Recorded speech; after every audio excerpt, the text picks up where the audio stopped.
and welcome back to my channel, Hot Mess Quilter. Today in this video we are going to be loading a quilt onto my Grace Q-Zone Pro frame. This is the hoop style frame, and so I've got a quilt that I'm ready to actually do some quilting on, and so we're going to load that first. I'm going to talk you through it a little bit.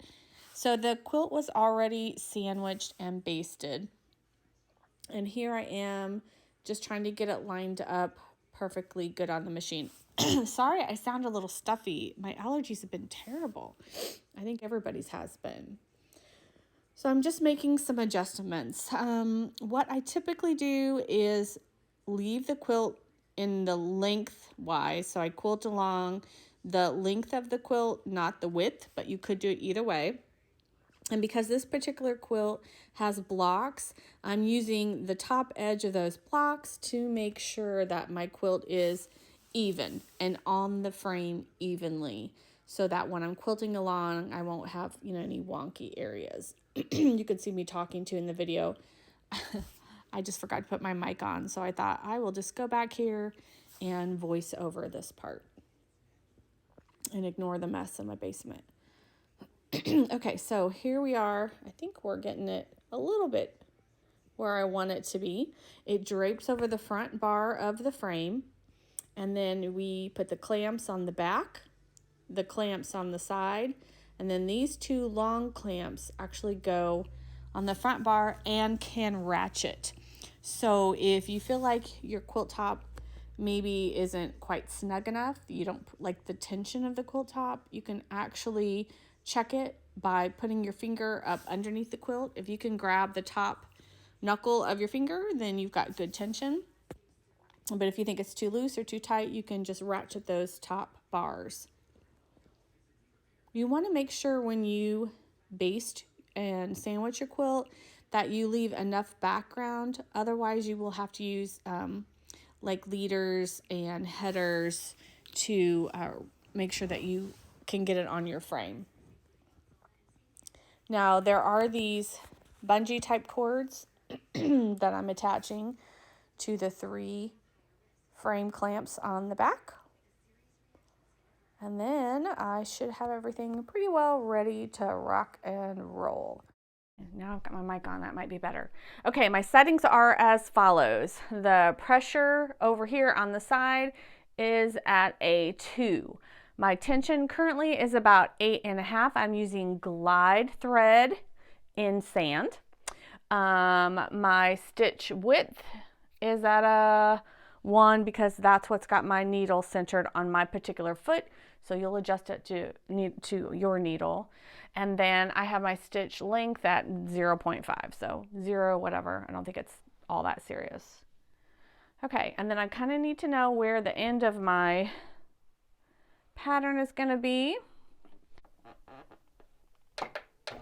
I have a Quilting bobbin in the polyester thread. So the Quilting Glide in the, I think it's called embroidery or something.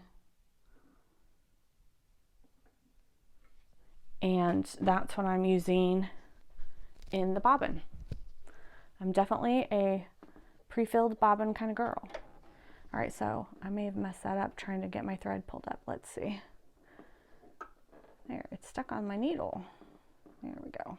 And we are doing that tropical leaf design that I put a short on the other day about it. Oh my gosh, it's so cute. And this is going to be a quilt for me because I don't have the guts to quilt for anyone else just yet. Okay, let's get our first few little stitches in.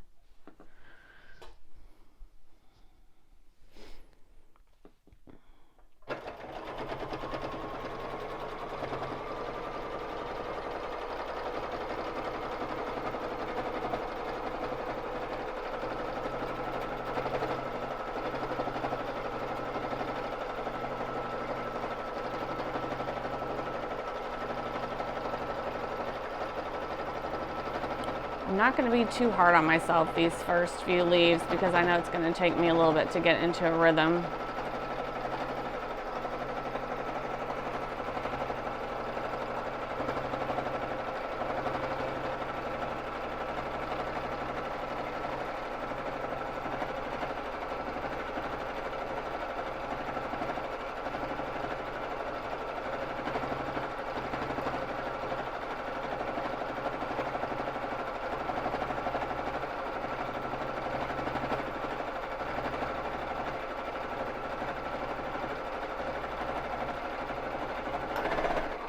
Ooh, that was my foot slipped.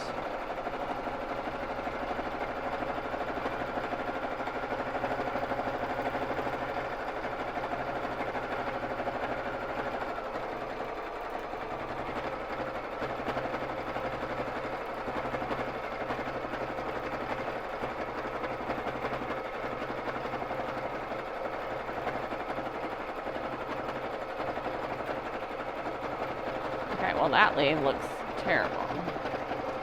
All right, so I'm kind of at the end of my rope here. I think I am gonna just add a little swirl here and there to travel where I need to be. I wasn't sure that's what I wanted to do, but now that I'm looking at it, I think that's definitely what I want to do here.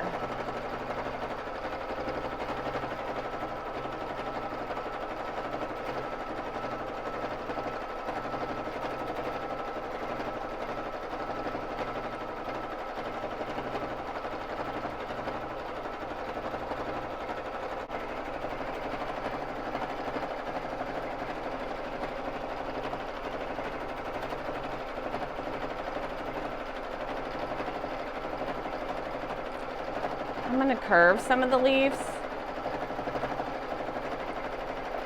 I think that gives it some movement.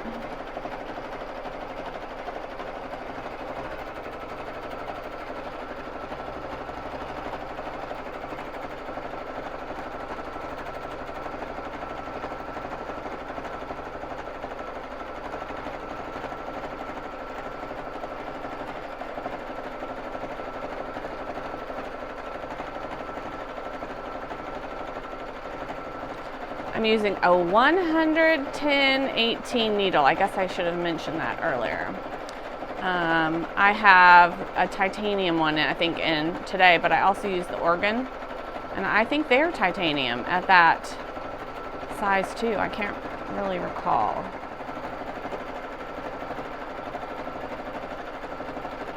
You can already see I'm kind of getting myself backed up into a little corner, so let's come around.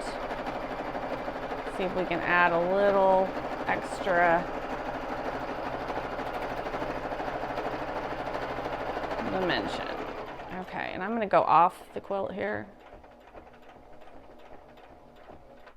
Okay, tropical leaves and some circles. So I am going to break thread here and move my machine down, but you don't have to. You could always simply just continue on up that row of quilting. Okay, so I have buried my threads from the two pieces I just finished, and now I have pulled my bobbin thread up in a new location, and we're just gonna keep on trucking. Let me check camera position and see, maybe I can move this to a different area. Okay, we're gonna try this a little bit differently. I'm gonna try not to get myself hung up on my microphone cord. And I'm not too worried about how things look up at the top because I know that's gonna be hidden in my binding, but I've just decided I'm such a dense quilter, and I wish that wasn't so. I wish I could spread this design out a little bit more, but apparently that is not my style, and I don't know. I felt weird leaving blank spaces.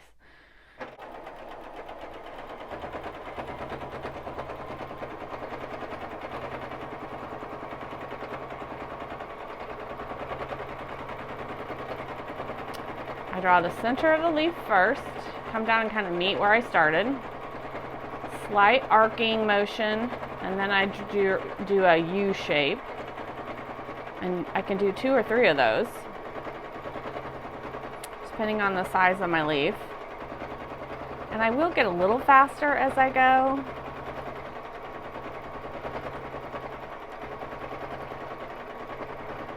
A slight curve to the leaf. A little U shape, back off down that way.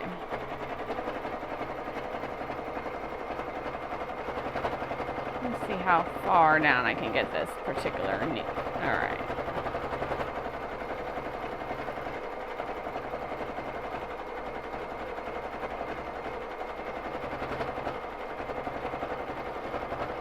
Definitely think there are challenges that are different using your domestic sewing machine versus a long arm. I mean, I'm trying to work out all the kinks because I feel like in the long run, when I ever get a long arm, it's going to help me, right? To understand about tension, managing the speed of my hands and the speed of the needle. I like to add a little bit of a point on that leaf if I can.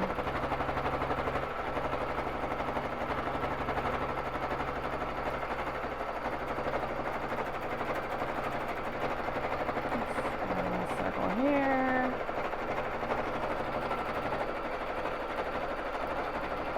A little circle here. Let's talk about the quilt. So it is, I followed a Instagram 30 days of improv quilting. And I have never done any kind of little block like this. Had so much fun with it that I just kind of stayed with it.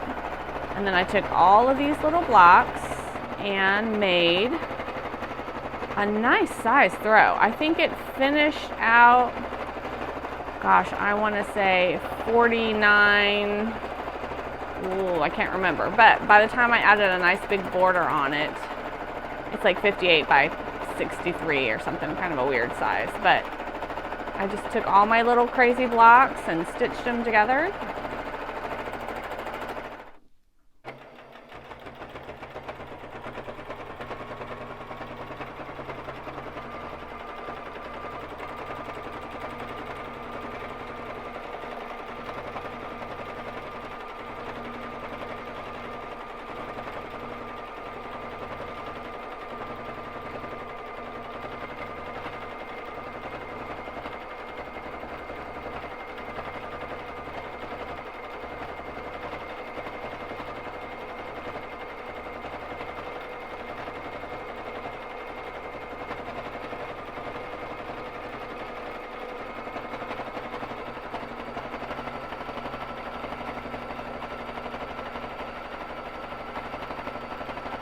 I've been working on my circles, trying to get them perfect so they don't look like teardrop loops.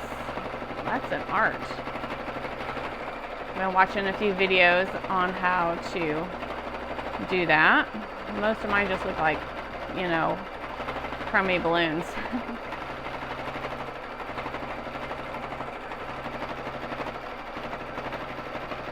Seeing some ruching happening here. So I'm gonna kind of pull my material where I can.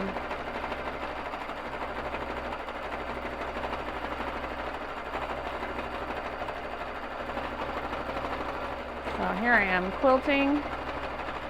No wine, no caffeine.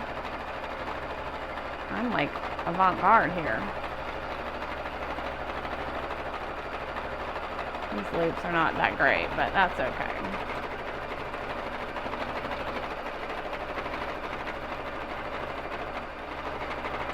I'm actually going to come off over here and put a leaf in this space.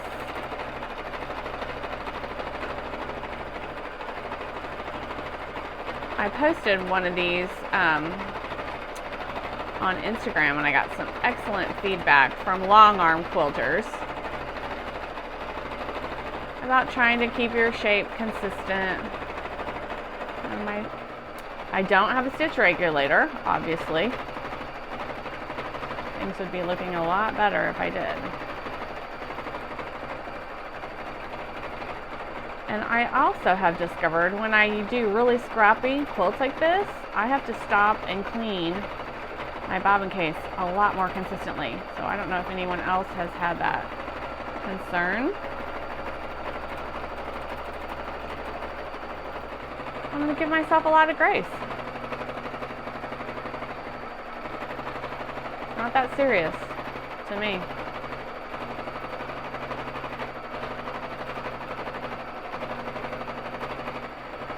This color sand is actually a gold color. I had picked it up for a Christmas quilt that I've backed myself into a corner, so I'm going to see if I can easily move out of here. I don't think so. I think I'm going to break thread and move. I used it on a Christmas quilt and it looks totally gold. On here, I don't know, it's nice and it has just enough of a little metallic sheen to it.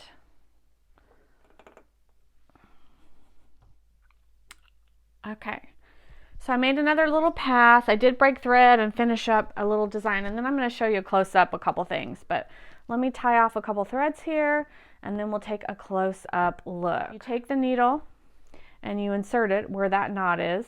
These are not very big, so I go down maybe 1/2 inch and come out through the top and grab the sharp end of the needle. Then I take these 2 threads, gosh, I'm sorry, my hands are in the way, and attach them to this self-threading needle, which is a misnomer. It's really not self-threading. You'll hear that click. Pull the threads through, trim them off, and we are good to go. I want you to get a good look at how my stitches are looking. Okay, so here's that pattern. This is where I had that little hesitation earlier, trying to get over that little seam. I don't know what happened. I did go and add kind of a little basting stitch along the edge, but I don't put my pedal speed all the way down. You know, it's hard to adjust when you're doing this manually, but I kind of just do my thing. Try to keep it about halfway speed. That's where I had to go around that circle 2 times. It's okay. That doesn't stress me out.